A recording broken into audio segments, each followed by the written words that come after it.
Hi, Dennis Bills from life-skills.com.au here again.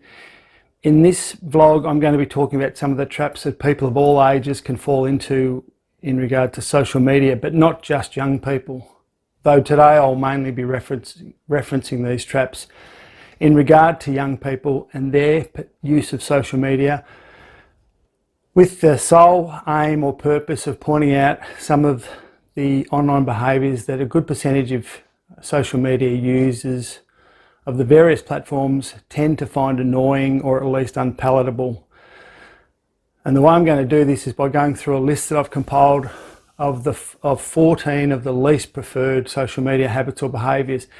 In saying this though, I'm thinking that the degree of how annoying or unpalatable each of these behaviours actually is going to be highly dependent on who's doing the looking and what their relationship is with the person that's doing the posting, as well as what the poster themselves may have been looking to achieve with their post, given that so many people nowadays tend to be well aware of what works and what doesn't work on social media.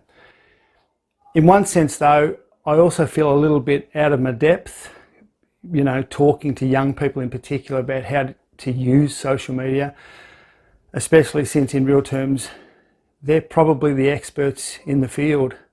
That's why I've specifically prepared my information with those young people who perhaps feel a little bit overwhelmed by the whole social media experience in general, as well as for those who may be just a little bit concerned about how they may be being perceived by others online, by their friends and family and so on. But on the flip side of that, I've also tried to take into account that some young people aren't or won't even be aware of how they're being perceived online, or perhaps they just don't care, even though they are already making some of the more fundamental mistakes that tend to draw attention to them for all the wrong reasons, whilst also posting things that may prove difficult to erase in the future, or at least completely erase, given that so many people know how to copy things and save things that for future reference. I have to admit that I too have been a little overwhelmed by the whole social media experience, but especially once I decided to start producing my own vlogs in regard to my life-skills.com.au page. And then I also started posting snippets of them on Facebook, Instagram and elsewhere. And I'd like to thank here and now the half a dozen people that have actually had a look at them. I don't know what it is, but once the camera is turned towards me, I definitely become a lot more self-aware and often look back at some of my more recent work with varying degrees of dismay. Because even though I suspect that I've gradually gotten better over time, it's definitely taken me a good while to get used to watching myself back, only to then find myself wincing at my numerous idiosyncrasies, as well as every time I hear my discernible rural twang, along with many of my other regular turns of phrase. I guess I've been lucky to have been given a few hints by my adult children about not using the screen camera and instead using the proper one, and about getting the lighting right or close to right, while not recording in too low a resolution, making sure that I'm not off the center of the picture, and that I have the sound right, and that I choose the right screen size before I post to Instagram. So I completely understand why so many people, but especially those with perhaps a little bit more self-respect, prefer to avoid the experience altogether.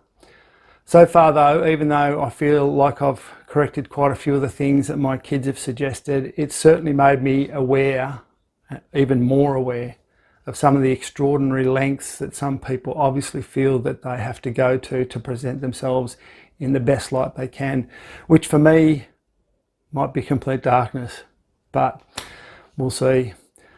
When it comes to social media though, I think once you understand a bit more about the types of people who created the various platforms, you get a much clearer picture of what they, of why the various social media platforms perform the various tasks that they've been designed to perform. For example, Facebook was originally created created as barely more than a perv site for some socially awkward frat boys.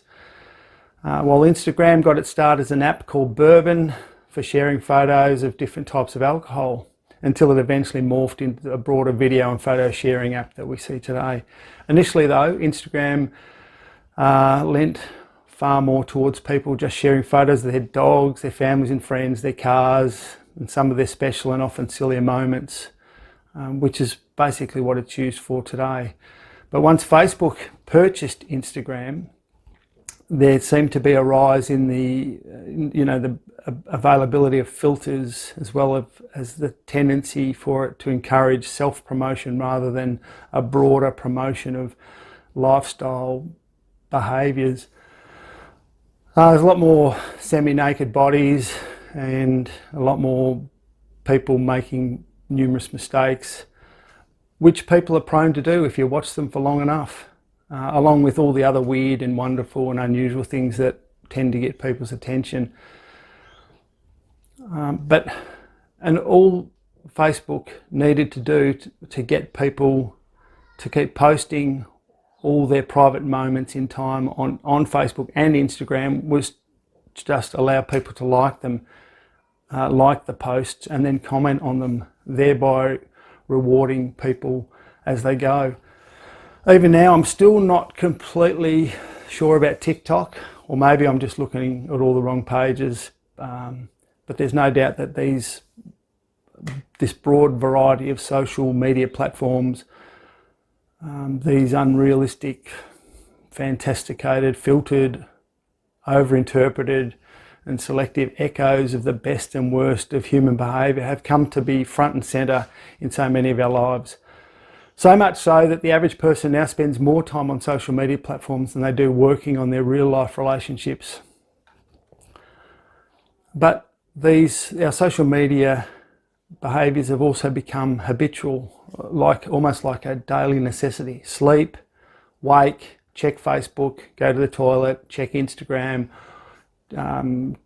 wash your hands, preferably before you check Instagram or whatever, but check TikTok, eat your breakfast, check the news on your post, on your news feed, post something, go to work, post something else, play a game, like and comment on a few recent posts, wave to someone, whatever it is, check their page, like their latest pic. You get the picture. Eat, watch part of a Netflix series with your phone buzzing and popping intermittently at your side, go to the toilet, wash, brush your teeth, check them all one last time, and then sleep if you can, and then start again. Of course, that's not the full story, at least not for everyone.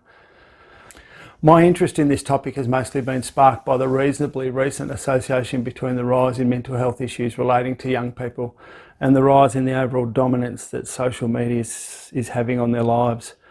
And I don't know why, but I keep on coming back to the way social media has given us 1,000 new ways to compare ourselves to, just about anyone and everyone we know, as well as all the people we don't know. And I can't help thinking that that's one of the key factors in the mental health tsunami that we're now experiencing, particularly with young people, though right across the board. Social media also seems to have triggered, or at least enhanced, some of our least preferred human characteristics, like vanity and greed and envy and lust and even anger. I know it sounds eerily biblical when I say it like that, but then tell me that I'm wrong. Go and have a look at social media, scan some of the information, have a look at some of the comments. Often makes me wonder why we even bother doing all that to ourselves in the first place. And yet, no matter what happens, I just know deep down that we're going to continue to do it no matter what. And despite how deep the downside might be now and how deep it could get, like any addiction, I suppose. There's also something creepily voyeuristic about social media that only appears to add even more flavour to the addiction. And yet on the flip side, the capacity that it's given us to stay in touch with those that we care about is about as amazing and magical and rewarding as you can get. they will never convince me that this is the only reason we use social media. I think part of our problem could be that nowadays we tend to go on social media looking for all the things that we just can't get or have in our normal lives. Or maybe we haven't got them in our real everyday lives. It's crazy that we still haven't worked out that we're highly unlikely to get any of these things from social media. But we're far more likely to achieve at least some of these things in real life. That's if we were to make a similar investment in the time and effort real life relationships take, or workplace relationships, or so on and so on. And yet there we are, scanning our way through the vast emptiness and meaninglessness of the various social media platforms, looking for something that's probably not there. That being said, I'm probably as guilty as the next person. And so, when it comes to the 14 least or less preferred habits of people on social media, I think the best thing I can do for young people is to highlight each in turn and then move on. But before I start, I want you to know that for a lot of young people, this list could have the potential to be a bit sensitive, but especially for those that may not be aware that they're doing some of the things that appear on this list. So just to be clear, my intention is not to offend anyone, only to educate. I guess, do you want to know that you've got bird crap on your shoulder 5 minutes after the bird has crapped on your shoulder? Or do you want people to not tell you and you wait for several hours and everyone sees the bird crap on your shoulder? It's a pretty simple equation, which is the reason that I'm doing this the way I'm doing it. So anyway, here we go. But please take these with a grain of salt and understand that they're not applicable to everyone. They're not aimed specifically at anyone. They are generalised opinions, research from a variety of sources, and take them as you will, but understand that they're not specifically aimed at you. Number one is the behaviour of the habitual selfie taker. Most people don't seem too keen on those who constantly post pictures of themselves and not much else. I think that goes without saying. They say that if you scroll back through your photos and posts and find that more than 50% of them are just pictures of you and no one else, then maybe, just maybe, you could be doing yourself more harm than good. There also seems to be somewhat of a kickback against some people who post pictures from, say, their nan's 80th birthday, but with themselves placed front and centre in every picture, with their dear old nan as barely more than a prop. You know the types of photos that I'm talking about. They may be unintentional. I also understand that there are a lot of people out there who, when they do post one of the few images of themselves that they take, they just like to present themselves as best they can. Though, let's be frank about this, they're not the ones that are in the firing line. It's okay to take a picture of yourself and post it because you're proud of the way you look or the way you've presented yourself or whatever that may be. I'm talking about people who post only pictures of themselves, or it seems like they only post pictures of themselves. I'm thinking now that there's a good chance that a lot of people who do post regular selfies are just so unsure of themselves that they basically end up trying too hard and too often. The only trouble is that it's such a fine line between feeling inadequate and also, and people understand that you may feel inadequate, versus people thinking that you're over endowed with self-infatuation.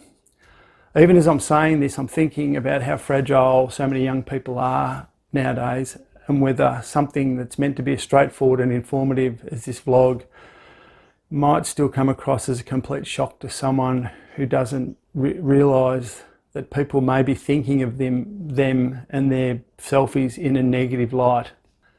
It's just that nowadays people have also become a lot savvier about what it takes to produce the perfect selfie, especially in regard to filters and the photoshopping type apps, along with their understanding of just how many photos it can take for a person to get a perfect shot.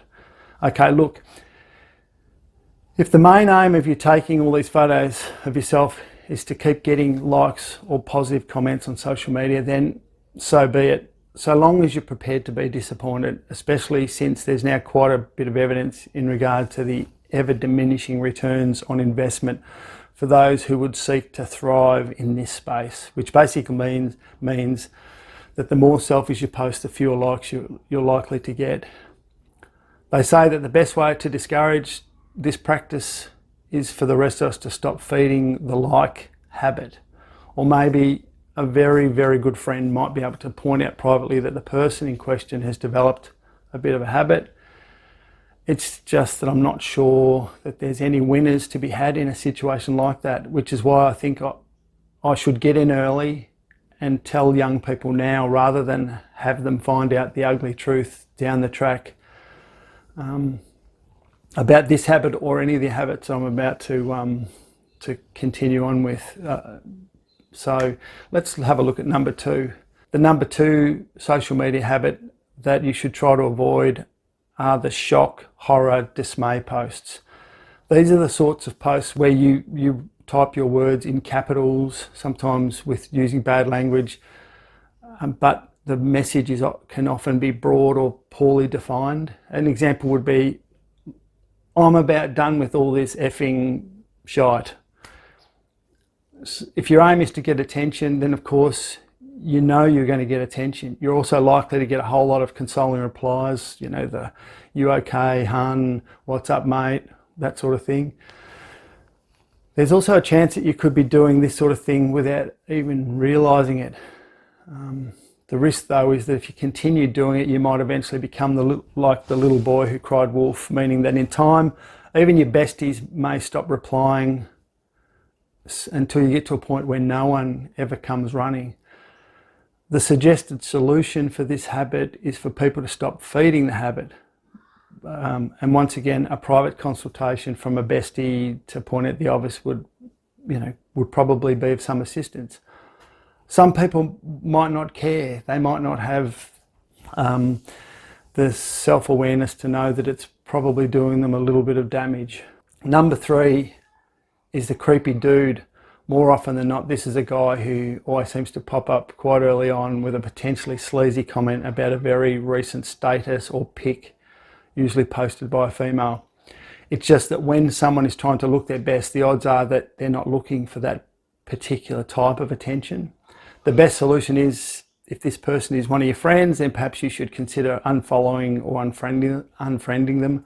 But if you believe that they've genuinely crossed the line, then you might want to call them out.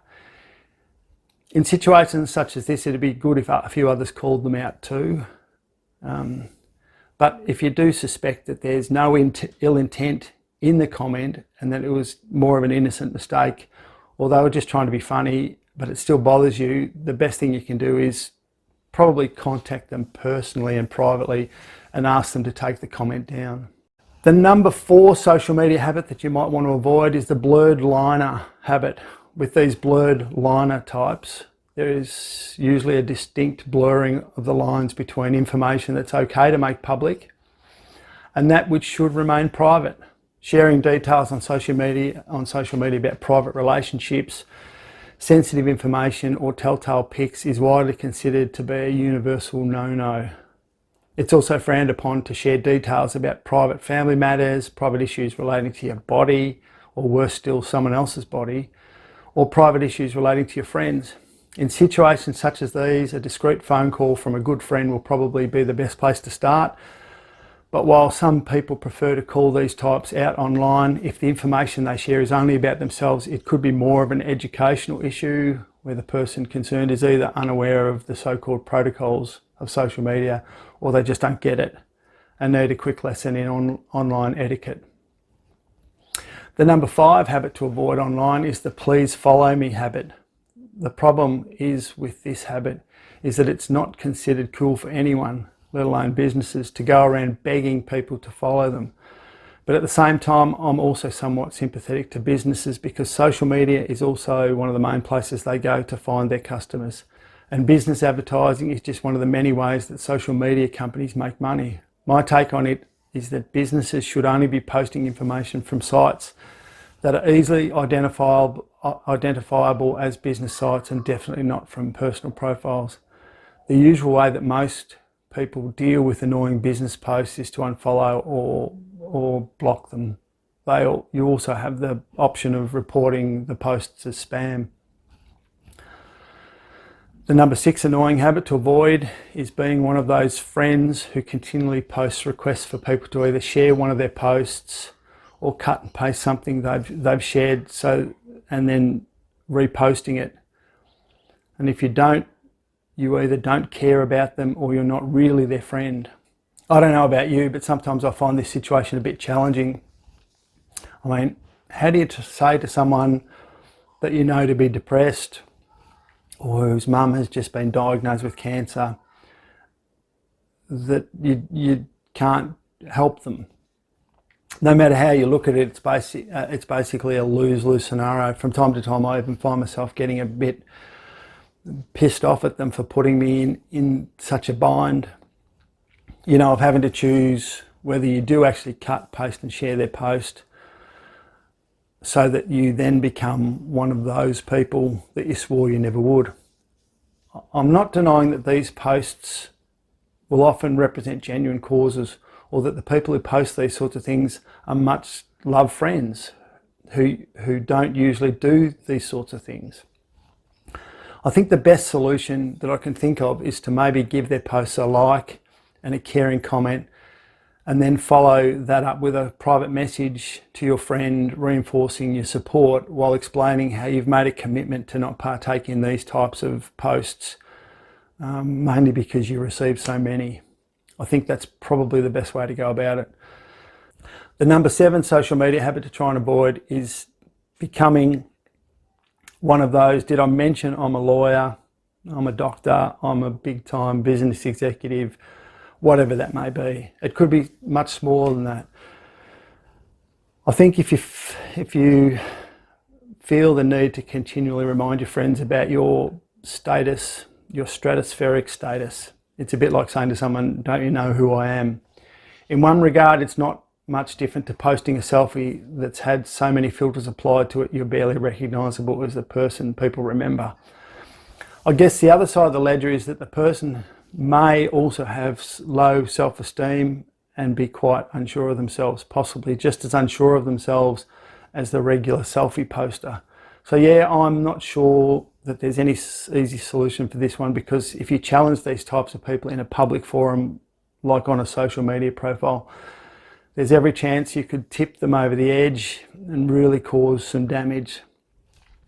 At the very least, you could lose a friend who might actually need you. So I think, similar to some of the other issues, I suspect that only a genuine lifelong friend might be in the position to point out the obvious to their friend about why they need to keep reminding people of how important they are or not. Once again, it's not one of those situations that has an easy solution, but I think it's probably better for a good friend to explain the circumstances and explain what they're seeing online rather than do something online or say something online. I think that's the worst thing you can do. The number 8 social media habit that you might like to avoid is inadvertently becoming the eternal high achiever. Once again though, this habit also has the potential to be another highly sensitive one, mostly because the sorts of people who constantly need to remind others about just how successful they are or busy or energetic could also possibly be a little bit concerned about where they sit in the whole scheme of things. In a lot of ways, they're not too different from the habitual selfie taker or the did I mention I'm a lawyer types. So once again, for a solution, if there is one, it's going to come down to a very, very, very good friend to subtly mention the habit or not. Or else, in my case, I see them, and particularly now that I've researched the topic, I see these things and I recognise them, but I'm not going to be the one that's going to make that call unless it's one of my really close friends. But once again, my aim here is for young people to actually at least be able to identify the habits early on and not develop one of the habits. The number 9 social media habit to avoid is the bleeding heart keyboard warrior. What can I say? Some people are just passionate. That's about it. But then I'm also guilty of sharing a couple of petitions pretty early on in the piece.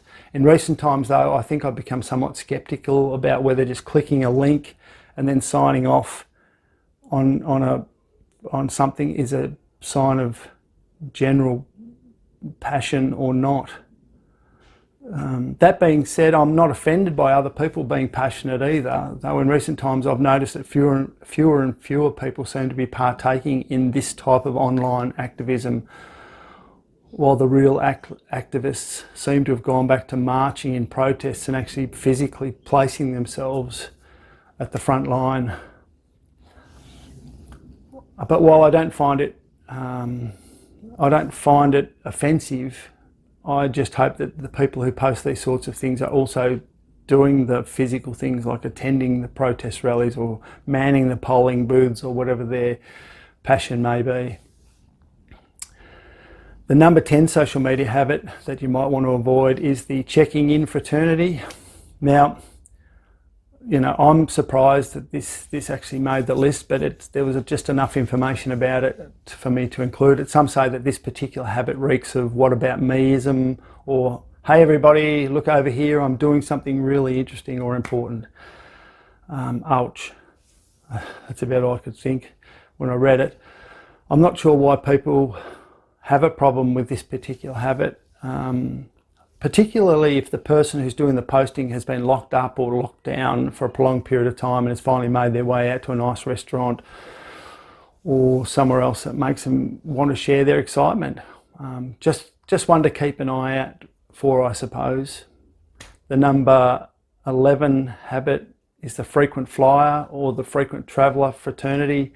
Similar to the checking in fraternity, there also appears to be an underlying suspicion that the frequent flyer or traveller just wants to be noticed, but maybe they want to be noticed because to let people know that they can afford to do these sorts of things.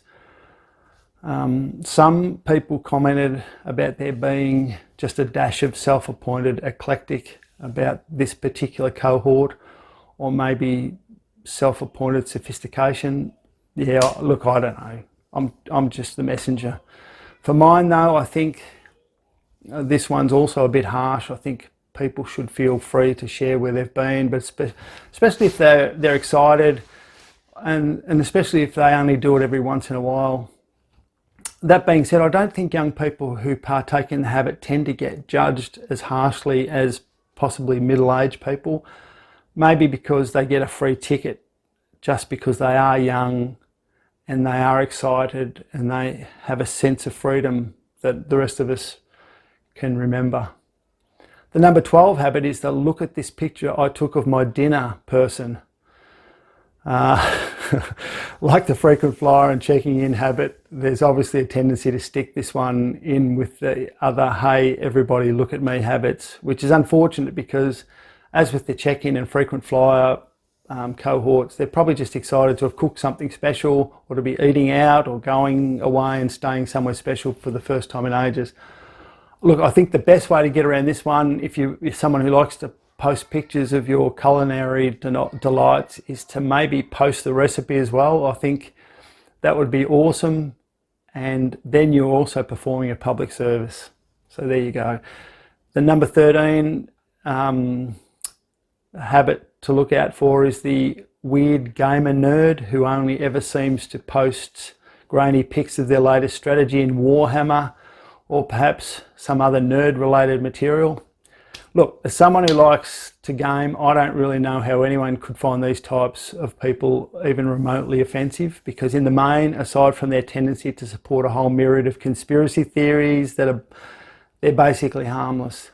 There's also every chance that they're completely addicted to gaming, as well as completely cut off from the rest of the world and probably a bit wasted part of the time. They probably haven't washed for a few months either, or shaved.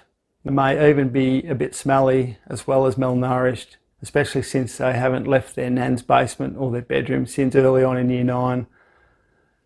But the funny thing is there's also something quite endearing about them, and how invested they are in their material.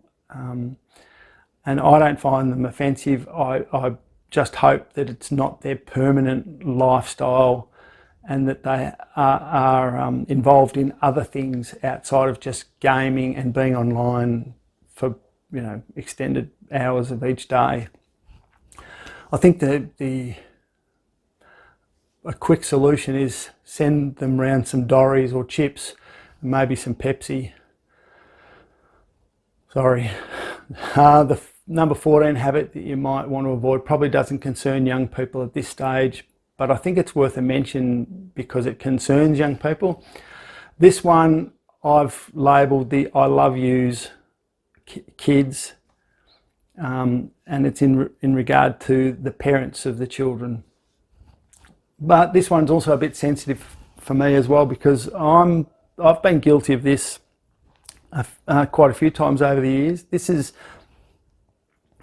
an extension of just posting favourable posts about your children, about their awards or their trophies or their latest successes. This is a habit that comes naturally to a lot of parents and usually involves in posting some sort of tribute to one of their kids, or at least to someone that they really care about. And it often involves sort of the bleeding heart, I love you, or some sort of gushing analysis of their kids' magnificent personal characteristics. Love you, mate, love you to the moon and back. You've become the person that I always thought you'd become. I'm so proud of you. You know the ones. A lot of us have received them, or a lot of us have also sent them. Personally, I don't think these posts are offensive at all, and I think once again they're quite endearing. Or the only thing I would say would be, if you're a parent who has posted these, or you intend to post these sorts of posts, I'd suggest to you that it would be really helpful if you also said the same things, expressed the same sentiments to your child's face before you post it online, and perhaps you might want to consider getting their approval for it to be posted online. Or maybe you don't care. It's entirely your choice, and I'm just giving you the heads up.